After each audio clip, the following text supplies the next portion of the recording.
Hi guys, welcome back to my channel. I hope you're all keeping well and safe.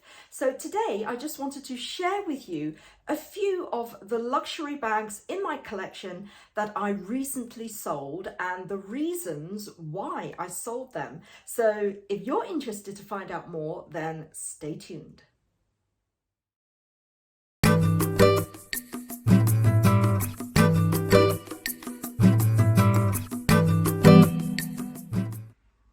So the first bag that I recently sold was my Louis Vuitton Houston bag in the vernis leather, and the color was in this really lovely metallic silvery gray.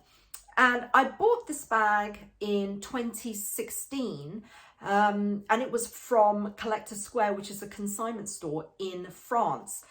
And I really loved this bag. Just, not only for its style, which I used for work quite a lot at the time, but also I thought the color was just really lovely because a lot of the bags within the Houston line were mostly in the vernis, in a really sort of shiny vernis, like you can see with my Elma BB here. But this one was slightly more matte, and also the silvery grey color was quite rare as well, so it was pretty sought after.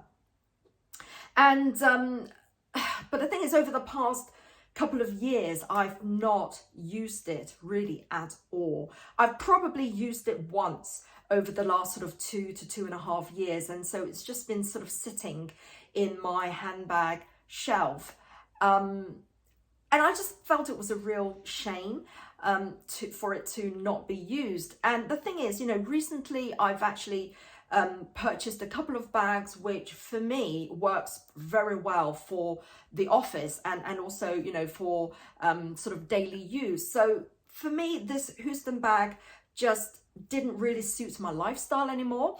And as much as I loved the color, the leather, I found it was quite stiff as well. So it had quite a tight opening. And because it was dark on the inside, sometimes it would be difficult to actually sort of find what I needed to find. And I'm not really a huge fan of bag organizers. And so I think that was also one of the reasons why I didn't really use it that much. But like I said, aesthetically, the bag was still in perfect condition. And in fact, it sold within like 2 days of me posting the bag online. And so yeah, that went pretty quickly. And I do feel sad really about letting that bag go because it was just still in perfect condition. There were no scratches at all. Yes, there was some sort of, of course, natural patina with the vachetta.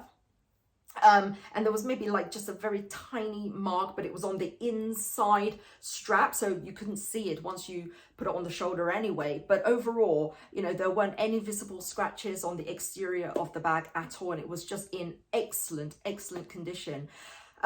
So it was sad to let it go, but at the same time, I knew it was the right thing to do because, the bag hadn't been used for 2.5, almost 3 years.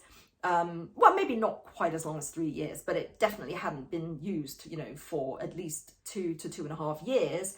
And also I knew that it was a bag that didn't really suit my lifestyle so much, especially since I bought my Pochette Métis, which I felt was more suitable for me. So I let it go. And so the second bag that I recently sold was the Bulgari snapper leather tote. Now this bag I really loved as well. Well, in fact, I loved all the bags that I sold. So I didn't sell them because I fell out of love with them, not at all.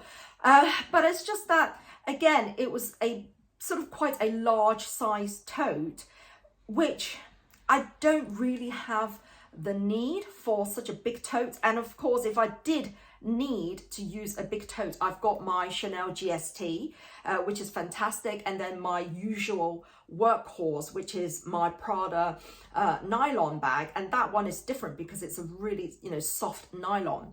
And so this one, being sort of really beautiful sort of soft nappa leather, again, as beautiful as it was, and I love the design with all the sort of pleated leather, and you've got all the gold medallions, and you've got the Bulgari sort of stamped on the side of the bag, and you know, the design was just really beautiful.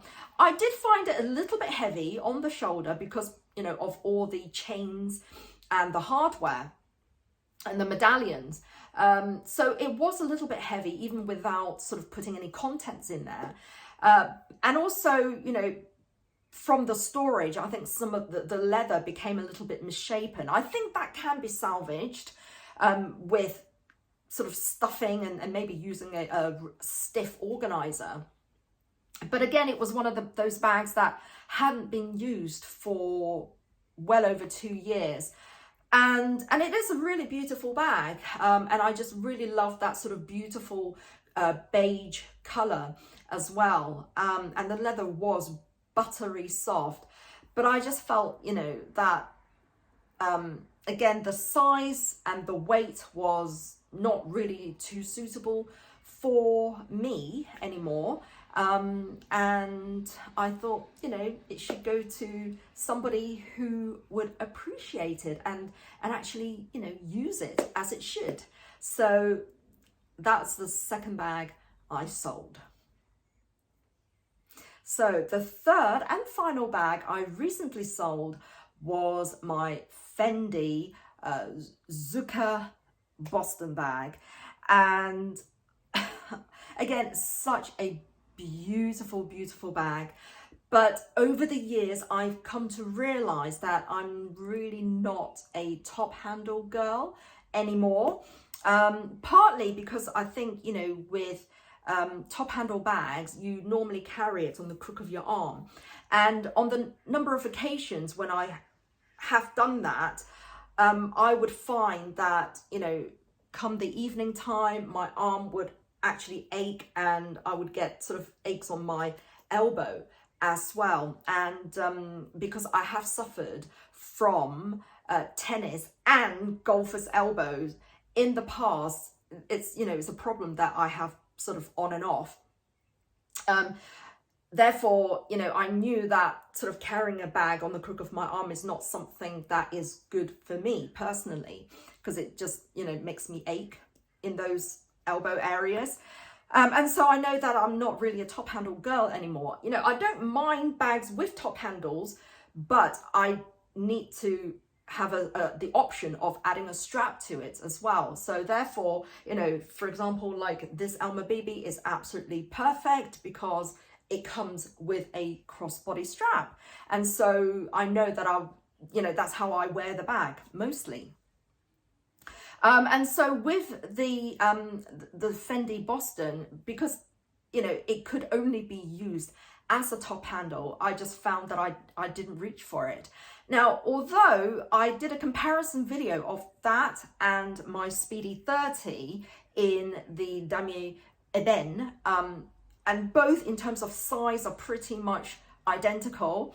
And I really, personally, I actually preferred the look of the Fendi over the Speedy. But I decided to sell the Speedy I decided to sell the Fendi purely because, you know, the Speedy is more classic and iconic, I guess you could say. And so it holds its value much better. And so I kept the Speedy, and I decided to let go of the Fendi Zucker.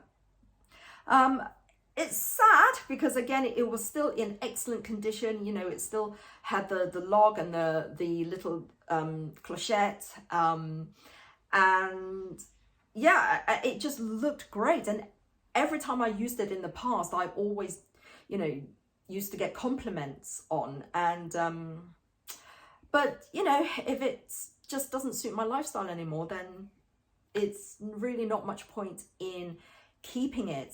So I really felt it was definitely time to let it go. And that's it. I hope you enjoyed this video. If so, please give me a like. It really does help. And of course, if you are new to my channel, please consider subscribing to see what else I get up to. So until next time, take care and don't forget to smile. Bye-bye.